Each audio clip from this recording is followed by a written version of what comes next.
of the man I prayed for since I was a little girl. I never felt like I grew up in a broken family because my mom and her family fulfilled the love that I needed. However, there were times when I hoped and prayed that someday I would have a complete family.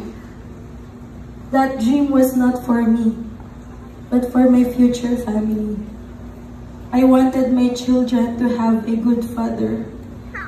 And because of that, I knew I needed to choose a good husband.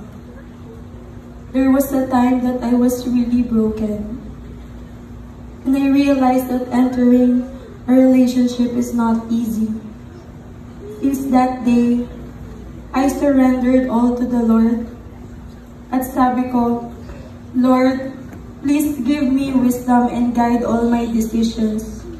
Kung kalooban niyo po na mag-asawa ko, bigyan niyo po ako ng taong hindi ako iiwan at kasama kong maglilingkod sa inyo.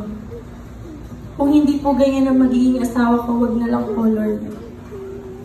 Love, since the day you pursued me, you've never left and never changed. When things get harder, you always choose to stay. And you love me even more deeply. Ilang beses kitang natigil noon at tinulak palayo. Pero ang lagi mo lang sagot sa akin ay pinag-pray ko na to. At kapag pinag-pray mo na, hindi mo na dapat bawiin. You owe me things lighter. And I feel so safe and at peace with you. Our journey has had its ups and downs. It was never easy.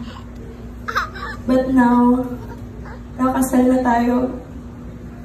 My love, as your wife, I vow to honor you, respect you, support you, and serve you with all my heart. I promise to fill our home with love and joy. Kahit mag-asawa na tayo, asahan mo na susuportahan pa rin kita sa mga ministries mo. At sa wakas, makakain mo na rin ng mga tinatakasan mong ulam, lalo na dito sa church. Sisiguraduhin ko na magiging literal na masustansya ka. Pero love, thank you for choosing me as your wife. My love, my boy, my best friend, my sweetheart, my answered prayer. I love you and I will love you with all my heart every day.